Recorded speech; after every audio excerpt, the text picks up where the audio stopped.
una de esas preguntas guardada en el pecho desde hacía demasiado tiempo. Y esta noche el valle le devolvió la respuesta, con toda su crueldad, con toda su verdad, con toda la fuerza devastadora de algo que no puede deshacerse una vez que ha salido al mundo. Pero la respuesta no llegó sola. Llegó acompañada de algo que Matilde no esperaba encontrar al final de su camino. La certeza de que era mucho más fuerte de lo que nadie, incluyendo ella misma, había imaginado. Empecemos por donde empiezan todas las esa suya de hombre que ama demasiado y a veces protege mal. Que había que tomarlo, que era lo mejor, que Benigna sabía lo que hacía. Pero el cuerpo de Matilde, ese cuerpo que llevaba toda una vida aprendiendo a sobrevivir, tenía su propia opinión sobre el bebedizo. Y su opinión era inequívoca. Pepa lo veía, callaba, porque no sabía cómo decirlo sin destrozar algo que todavía podría ser real. Mercedes lo percibía también, con esa mirada suya que pocas veces se equivoca cuando detecta que algo va mal debajo de la superficie. Pero el silencio de los que rodean a alguien que sufre es a veces el daño más grande que pueden hacerle. La primera grieta no se abrió en el palacio.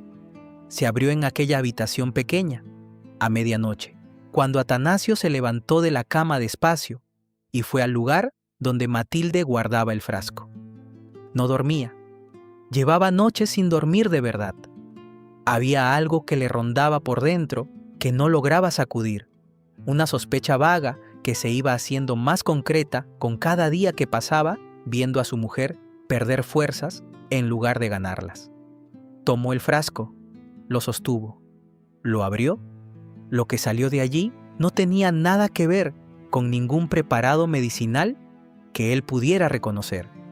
Era un olor que no sabría describir con palabras, pero que su instinto reconoció de inmediato. La clase de olor que activa en un ser humano la alarma más primitiva y más certera. Esta cosa no debería estar aquí. Cerró el frasco con cuidado. Lo dejó exactamente donde estaba. Se tumbó de nuevo en la cama y pasó las siguientes horas mirando la oscuridad del techo, ordenando en su mente lo que iba a hacer cuando amaneciera, porque ya no había tiempo para dudas ni para consideraciones. Había llegado el momento de buscar respuestas. Al amanecer, antes de que Matilde abriera los ojos, Atanasio ya estaba en el despacho de Mercedes. Le habló de frente, sin rodeos. Le describió lo que había olido, lo que había observado durante semanas, la conducta esquiva de Benigna cada vez que alguien le hacía preguntas directas sobre el tratamiento. Le dijo lo que sospechaba y le pidió ayuda para confirmarlo. Mercedes escuchó con esa atención suya de quien está calculando mientras procesa. Y cuando Atanasio terminó, lo que le dijo no fue tranquilizador, que si sus sospechas eran correctas, el problema tenía raíces mucho más profundas y más oscuras de lo que cualquiera de los dos podría imaginar en ese momento. Esa tarde, Atanasio siguió a Benigna. No fue por el camino principal, fue por los márgenes, entre la vegetación, manteniéndose a la distancia justa para no ser visto. La siguió durante un buen trecho hasta que el destino de la curandera confirmó sus peores temores. Benigna se dirigía al Palacio de los Gálvez de Aguirre, pero lo que terminó de helarlo fue la manera en que entró. No por la puerta principal, por la entrada lateral, la que usaba el servicio cuando necesitaba moverse sin llamar la atención. Atanasio conocía ese palacio. Había trabajado dentro de sus paredes.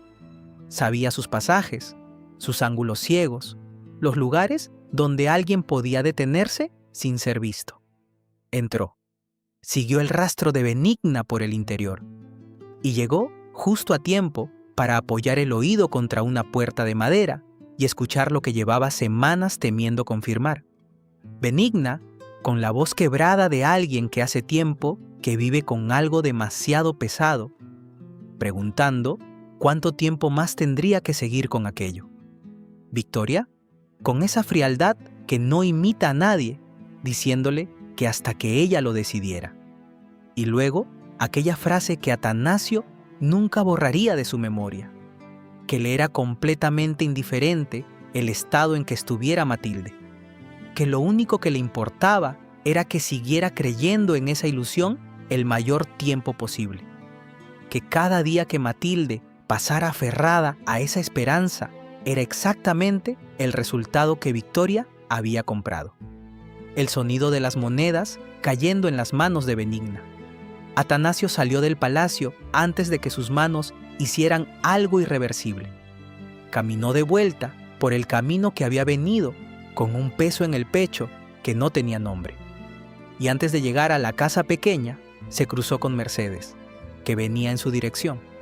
Le contó todo, palabra por palabra, las monedas, las amenazas, la voz de Victoria describiendo el sufrimiento de Matilde con la misma indiferencia con que se habla del tiempo. Mercedes escuchó hasta el final y luego dijo 3 palabras que cerraron la conversación. Déjame a mí. Lo que ninguno de ellos sabía era que Matilde ya no estaba en la casa pequeña. Había salido antes, sola, sin decírselo a nadie, porque había llegado al límite de lo que puede aguantar un cuerpo que siente que le están mintiendo sin tener ninguna prueba que confirme esa sensación. Necesitaba hablar con alguien que no la mirara con esa mezcla de lástima y evasión que le devolvían todos los que la rodeaban. Había decidido ir al palacio a buscar a Mercedes, a hablar con ella de persona a persona, lejos de Atanasio, lejos de las miradas cuidadosas. Entró al palacio por la puerta que conocía, y en uno de los corredores interiores vio algo que la detuvo en seco. Mercedes conducía a Benigna por el pasillo. No era un caminar tranquilo, era el caminar de alguien que lleva a otra persona hacia una conversación de la que no hay salida. La cara de Benigna lo decía todo. El instinto de Matilde actuó antes que su razón. En lugar de hacerse notar, en lugar de anunciarse, se deslizó hacia los cortinajes gruesos que decoraban los laterales del corredor y se quedó inmóvil dentro de ese refugio improvisado. Escuchó la voz de Mercedes, firme y sin grietas, la voz de Benigna, cada vez más deshecha, confesando cada pieza de lo que había construido durante semanas. El bebedizo que no era ningún tónico, el embarazo que no existía, el dinero de Victoria, la instrucción de mantener a Matilde creyendo en algo que nunca iba a llegar, solo para prolongar el daño. Matilde no se desmayó, no gritó, no salió de detrás de esa cortina. Respiró lentamente, deliberadamente, y mientras respiraba, algo dentro de ella se reorganizaba de una manera que nunca antes había sentido. No era rabia exactamente, aunque la rabia estaba ahí. Era algo más frío, más preciso, la clase de claridad que solo llega cuando ya no queda nada que perder. Esta historia no iba a terminar en ese corredor. No iba a ser un momento que Mercedes contara después. Este momento era suyo, y la respuesta también iba a ser suya. Salió del palacio sin ser vista. Caminó de regreso a la casa pequeña llorando, sí, pero sin detenerse, sin dejar que el llanto la convirtiera en alguien que necesita que otro tome las decisiones por ella. Cuando llegó, subió a la habitación donde Atanasio se paseaba de un lado a otro con esa angustia que no sabe disimularse. Cerró la puerta, echó el cerrojo y lo miró. Sé lo que has descubierto, Atanasio, y sé que decidiste no contármelo. Lo que vino después fue la conversación más difícil que habían tenido nunca. Más difícil que cualquier pelea. Más difícil que cualquier separación. Porque no era una conversación de 2 personas que se han hecho daño el uno al otro. Era la conversación de 2 personas que se aman y han descubierto que el amor, a veces, también sabe equivocarse. Atanasio no negó nada. Le dijo la verdad tal como era, que había descubierto lo del frasco, que había seguido a Benigna, que había escuchado a Victoria. que no se lo había dicho porque necesitaba estar completamente seguro antes de romperle algo que todavía podría haber sido real. Matilde lo escuchó sin interrumpirlo, y cuando terminó, le respondió con una calma que a Atanasio le pesó más que cualquier grito. Le dijo que entendía el amor que había detrás de esa decisión, que no ponía en duda que él la había protegido de la única manera que sabía en ese momento, pero que ninguna clase de amor, por real que fuera, tenía derecho a quitarle a una mujer la información sobre lo que le estaba pasando a su propio cuerpo, que eso no era protegerla, que eso era decidir por ella. Atanasio no encontró respuesta para eso. Se arrodilló, tomó sus manos entre las suyas, y Matilde, después de un silencio que duró lo que tuvo que durar, se arrodilló junto a él. Lloraron los dos, sin palabras, porque las palabras ya habían hecho su trabajo. Lloraron con ese llanto que no es derrota sino descarga, el llanto de dos personas que han pasado por algo demasiado pesado y necesitan soltarlo juntos para poder seguir. Cuando terminaron, Matilde se puso de pie, se limpió la cara y le habló con una voz que Atanasio no le había escuchado antes, una voz más densa, más asentada, la voz de alguien que ha tomado una decisión que no va a revocar. Le dijo lo que iba a ocurrir esa noche. El gran salón del Palacio de los Gálvez, de Aguirre, tenía esa noche la atmósfera quieta y cargada de los momentos antes de una tormenta. Las velas proyectaban sus sombras largas sobre las paredes. José Luis ocupaba su lugar habitual con ese gesto de hombre que espera algo que no sabe nombrar. Rafael conversaba en voz baja en un extremo de la sala. Victoria paseaba con su copa, segura de sus territorios como siempre. Nadie esperaba lo que iba a entrar por esas puertas. Matilde no anunció su llegada. Las puertas se abrieron y ella estaba allí, en el umbral, con una compostura que no era teatral, sino auténtica. Había elegido ropa que la representara, no que la impresionara. Venía a cobrar algo que le pertenecía y lo llevaba escrito en cada centímetro de su postura. Benigna venía a su lado, no empujada, no arrastrada, acompañada, con la resignación silenciosa de alguien que ya ha tomado la decisión más difícil y solo queda cumplirla. Detrás, Atanasio, con ese paso firme que tiene cuando ha cruzado el punto en que ya no hay vuelta atrás. Victoria soltó un sonido breve, condescendiente, calculado para hacer pequeña a quien lo recibe. Matilde no lo recogió. Cruzó el salón despacio. Se detuvo en el centro. Esperó a que el silencio llegara solo, porque sabía que llegaría, y llegó. Recorrió la sala con los ojos, cada rostro, uno por uno, como alguien que está grabando en la memoria un momento que no va a olvidar. Luego dijo su nombre, no para presentarse, para que lo recordaran. Soy Matilde, y lo que ha ocurrido en este valle a mis espaldas termina esta noche. Benigna habló, con la voz rota de quien suelta algo que lleva demasiado tiempo cargando. Dijo la verdad completa, el bebedizo, el engaño, el dinero, la instrucción de Victoria. Lo dijo hasta el final, sin omitir nada. Victoria negó. Intentó salir. Rafael se interpuso sin necesidad de levantar la voz. Victoria atacó a Benigna y el golpe resonó en el salón como una condena pronunciada contra sí misma, porque Benigna no se cayó.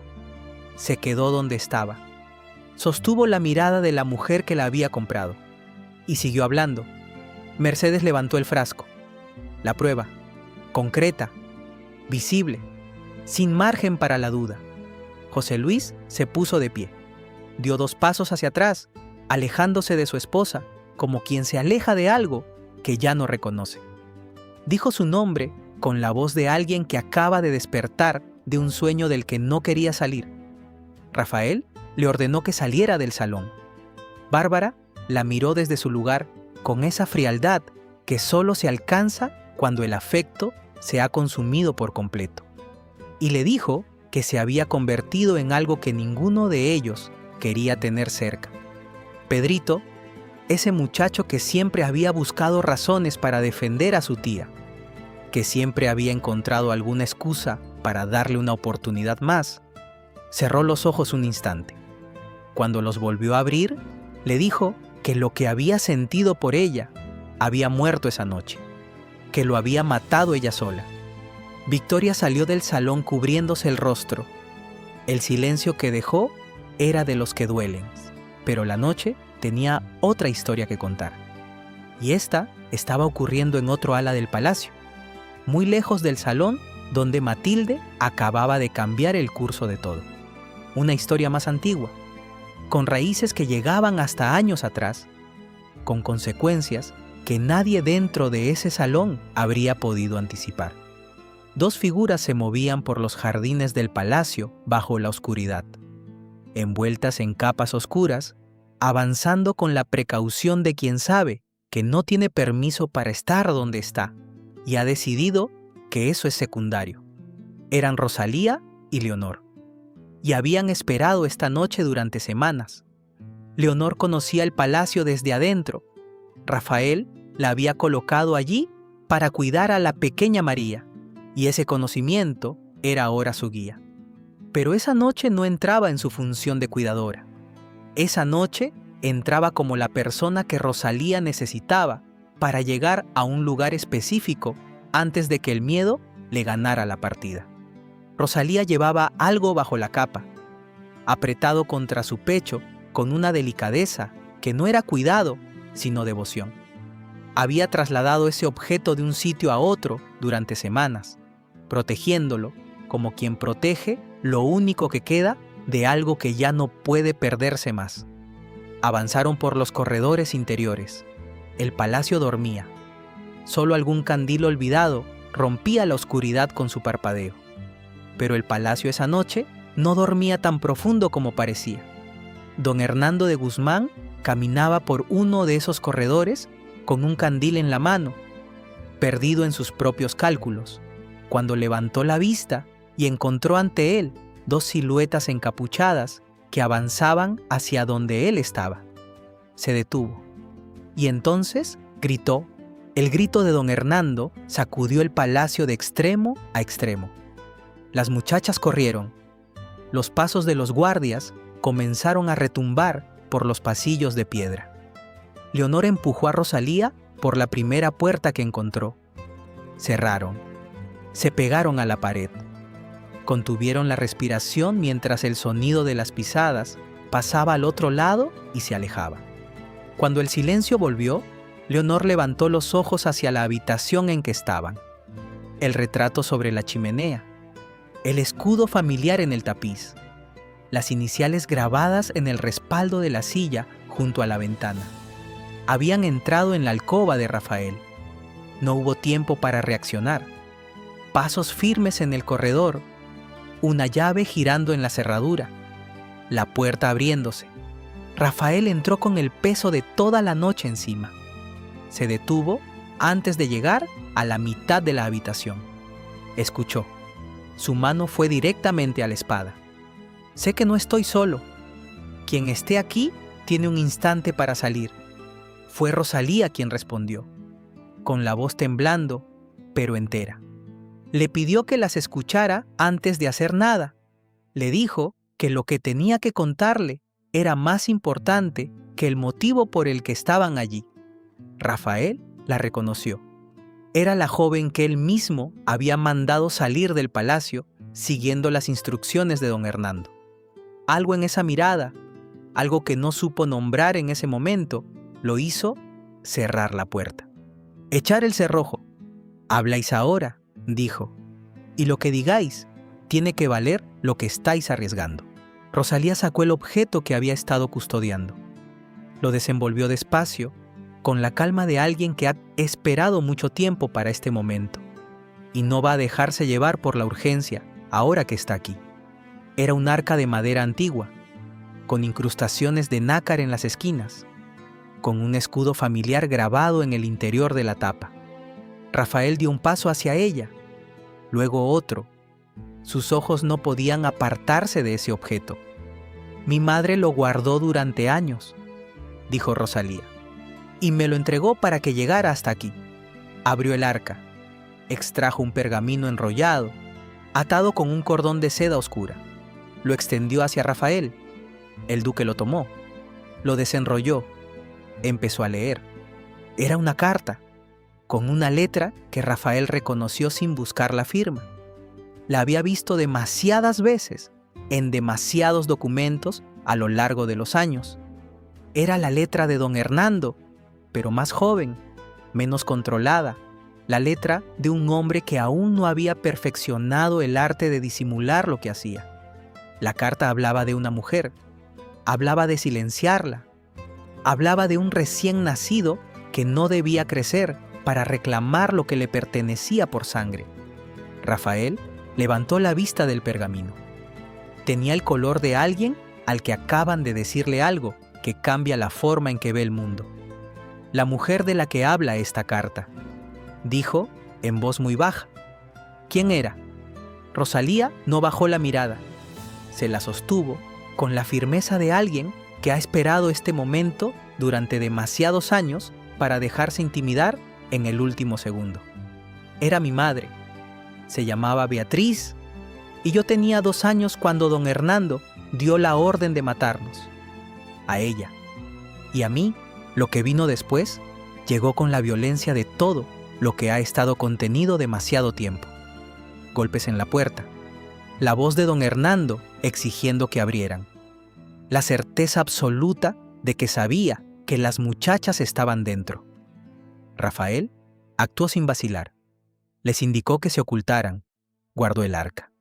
Y sin abrir la puerta, respondió con la indignación medida de alguien que ha aprendido a no mostrar lo que sabe antes de que sea el momento. Don Hernando empujó. 1 vez, 2, 3. Al cuarto empuje la puerta cedió y el marqués entró con sus guardias detrás, recorriendo cada rincón de la habitación con los ojos. Rafael se interpuso con la espada desenvainada, sin bajarla. Y entonces Rosalía salió de detrás del biombo, sola, por decisión propia, con la cabeza levantada y la mirada fija en el hombre que había dado la orden de que ella no llegara a madulta. Aquí estoy, dijo. ¿La hija de Beatriz? La que según vuestros planes de hace 18 años debería estar muerta. La cara de don Hernando se transformó de una manera que Rafael no le había visto nunca en todos los meses que llevaba tratando con él. Ese control absoluto, esa máscara de autoridad que nunca parecía fisurarse, se quebró en un segundo. Se quedó sin palabras, sin color, sin la armadura que había llevado puesta durante décadas. Leonor sacó el segundo documento, lo tendió a Rafael, y los gritos habían hecho su trabajo, despertar a quienes dormían. José Luis apareció en el umbral con cara de no entender nada. Atanasio detrás de él. Victoria un poco más atrás, también sin comprender.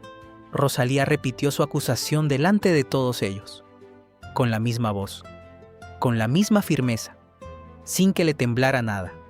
José Luis tomó los documentos que Rafael le extendió. Los leyó, los releyó.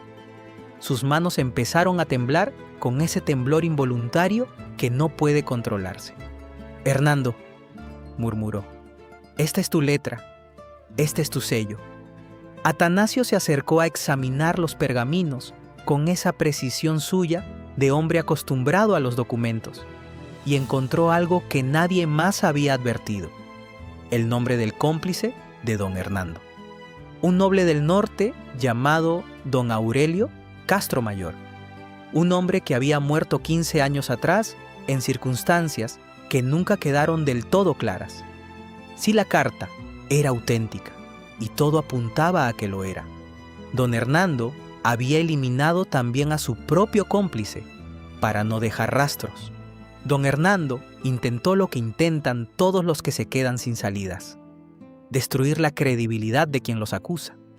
Habló de falsificaciones, de jóvenes sin escrúpulos, de conspiraciones montadas para arruinar su honor. Pero nadie en esa habitación Lo escuchaba ya de la misma manera que una hora antes. Rafael se colocó frente a él, sin necesidad de subir el volumen. La clase de autoridad que no necesita el volumen para hacerse sentir. Don Hernando de Guzmán dijo: «Tenéis hasta el amanecer para abandonar este palacio y estas tierras. Si vuelvo a veros aquí, juro por mi madre Pilara que vais a responder por todo lo que habéis hecho». José Luis asintió. «Marchaos, Hernando. No os quiero en mi casa». El marqués los recorrió a todos con esa mirada suya de odio frío. El odio de quien no olvida y no perdona. Y antes de girar para irse, se dirigió a Rafael con una promesa que sonó más a amenaza que a palabras. Que se arrepentiría, que volvería, y que cuando lo hiciera, se llevaría consigo todo lo que el duque consideraba suyo. Sus pasos se alejaron por el corredor. El silencio que dejó estaba cargado de todo lo que aún no había ocurrido. Cuando don Hernando ya no estaba, Rafael se acercó a Rosalía. Le habló en voz baja. Le dijo que a partir de esa noche nadie iba a poder hacerle daño mientras él pudiera impedirlo. Que tenía su palabra. Rosalía asintió sin decir nada. Las lágrimas le corrían por la cara, pero no era llanto de quebranto. Era ese llanto que llega después de haber aguantado demasiado tiempo. El llanto que no pide que nadie lo arregle, solo que lo vean. Leonor se acercó desde el lugar donde había permanecido en segundo plano durante todo el enfrentamiento. Le pidió a Rafael, con esa timidez suya, que no es cobardía, sino cortesía, que no la echara, que fuera del palacio no tenía a nadie, ni nada, salvo a Rosalía. Rafael la miró con una calidez que sorprendió a los que lo conocían. Le dijo que no solo no la echaba, sino que le pedía que siguiera cuidando de María. Y a Rosalía le ofreció quedarse como huésped, no como empleada, como huésped. Fue entonces cuando Rosalía dijo que había algo más, algo que era la razón verdadera por la que había venido. Le habló de su madre, de la familia para la que Beatriz había trabajado, y pronunció un nombre que cambió el peso del aire en la habitación: Salcedo.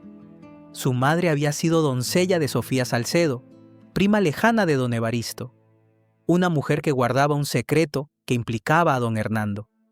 Y cuando Beatriz supo ese secreto, firmó sin saberlo su propia sentencia de muerte. Atanasio escuchaba con la mente trabajando a toda velocidad, hasta que formuló la pregunta que todos querían hacer y nadie se atrevía a pronunciar. Si tu madre era doncella de los Salcedo, ¿quién era tu padre? Rosalía bajó los ojos un instante, solo un instante. Luego los levantó y dijo lo que llevaba toda la vida guardando como una piedra dentro del pecho: don Antonio Gálvez de Aguirre, el hermano de José Luis. El tiempo se detuvo en aquella habitación. José Luis se puso en pie como si algo lo hubiera golpeado desde adentro. Rafael apoyó la mano en la pared. Y Atanasio, ese hombre que había sobrevivido tantas revelaciones en una sola noche, se quedó completamente quieto, con los ojos llenos de algo que tardó varios segundos en reconocer. Alegría y dolor al mismo tiempo, mezclados de una manera que no tenía nombre exacto. Rosalía explicó lo que sabía: el amor secreto entre su madre y don Antonio, la huida cuando Antonio murió, don Hernando descubriendo la verdad y decidiendo que esa niña no podía existir, la doncella que la sacó del palacio escondida entre sus ropas, los años de silencio, el arca guardada hasta el momento en que ella fuera lo suficientemente mayor para saber qué hacer con ella. Rafael miró a Rosalía de otra manera: su prima, sangre de su sangre, una mujer que había crecido sola, sin nombre, sin familia, porque alguien había decidido que su existencia era un problema que convenía eliminar. Atanasio dio un paso hacia ella, luego otro. Su voz salió rota, apenas por encima del silencio: hermana. y los dos se abrazaron en el centro de aquella habitación mientras todos los que estaban presentes guardaban silencio. Porque hay momentos que no pertenecen a nadie más que a quienes los están viviendo. Momentos que solo necesitan espacio para existir. Más tarde, cuando Rafael bajó al salón, encontró a Matilde todavía de pie junto a Atanasio, mirando la puerta por donde Victoria había salido. Había en ella algo que no estaba ahí esa misma mañana. No era arrogancia, no era triunfo, era algo más sencillo y más duradero que todo eso. La decisión firme de seguir. Le dijo a Atanasio en voz baja que no pensaba marcharse, que iba a quedarse en ese valle hasta ver el final de lo que había comenzado esa noche. No como venganza, como respuesta.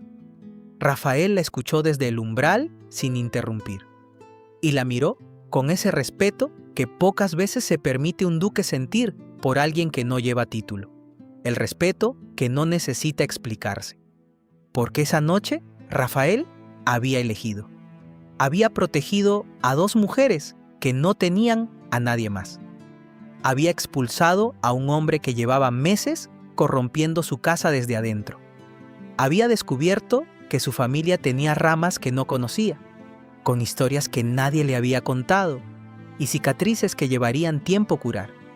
Y en ningún momento había cerrado los ojos para no ver. El valle no va a despertar igual mañana. Don Hernando se fue con una promesa de venganza en los labios, y ese hombre que había dado órdenes de muerte sin que le temblara la mano, que había eliminado a su propio cómplice para borrar el rastro, que había pasado meses dentro de este palacio moviendo piezas con la paciencia de quien no tiene prisa, no es de los que amenazan en voz alta y luego se quedan quietos, es de los que cumplen en silencio cuando nadie los está mirando. ¿A quién apuntará primero? ¿A Rafael, que lo desafió delante de todos? ¿A Rosalía, cuya existencia destruye todo lo que construyó? ¿O buscará la manera de arrastrar a José Luis en su caída como último acto de un hombre que no sabe perder? ¿Y Victoria? Humillada, sin el respaldo de su marido, sin el afecto de sus sobrinos, ¿encontrará la manera de reconstruirse o es este el comienzo de un derrumbe que ya no tiene freno? ¿Qué pasará cuando Luisa y Bárbara sepan todo lo que ocurrió esta noche? ¿Cambiará algo en la búsqueda del hijo de Adriana? Las respuestas están en camino, y yo estaré aquí cuando lleguen. Esta noche Valle Salvaje nos dejó algo que vale la pena guardar. Nos recordó que el silencio que nace del amor también puede hacer daño, y que proteger a alguien de la verdad no es lo mismo que protegerlo. Nos mostró que hay mujeres que tardan mucho tiempo en encontrar su voz, pero que cuando la encuentran, nadie puede arrebatársela. Y nos mostró que hay hombres que, cuando el momento obliga a elegir entre lo conveniente y lo justo, eligen lo justo aunque el precio sea alto. ¿Creéis que Rafael tomó la decisión correcta al poner su palabra de por medio antes de conocer la historia completa de Rosalía? ¿O esa clase de acto irreflexivo es exactamente lo que define a alguien como buena persona? ¿Qué pensáis de cómo Matilde manejó su confrontación con Atanasio? ¿Fue demasiado dura, demasiado comprensiva, exactamente lo necesario? ¿Y José Luis, ese hombre que tardó tanto en ver lo que tenía delante? ¿Queda algo en él que valga la pena rescatar? Contádmelo en los comentarios. Quiero leer lo que pensáis, lo que os sacudió, lo que os hizo levantaros del asiento. Este canal existe porque vosotros estáis aquí, y cada comentario que dejáis es el motivo por el que sigo contando estas historias con el mismo cuidado de siempre. Si el video os gustó, el like es la manera más sencilla de decírmelo.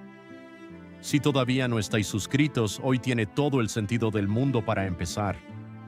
Y activad la campanita, porque lo que viene a continuación va a necesitar que estéis aquí desde el principio. Don Hernando con una deuda pendiente y sin nada que perder. Rosalía aprendiendo a ocupar el espacio que le pertenece. Matilde con un objetivo y una claridad que impone respeto. Y José Luis navegando solo las aguas de un desastre que en parte contribuyó a construir. Hasta la próxima, amigos míos. Cuidaos mucho. Y recordad que en este valle, igual que en la vida real, Las verdades que más pesan son siempre las que más tiempo tardaron en salir.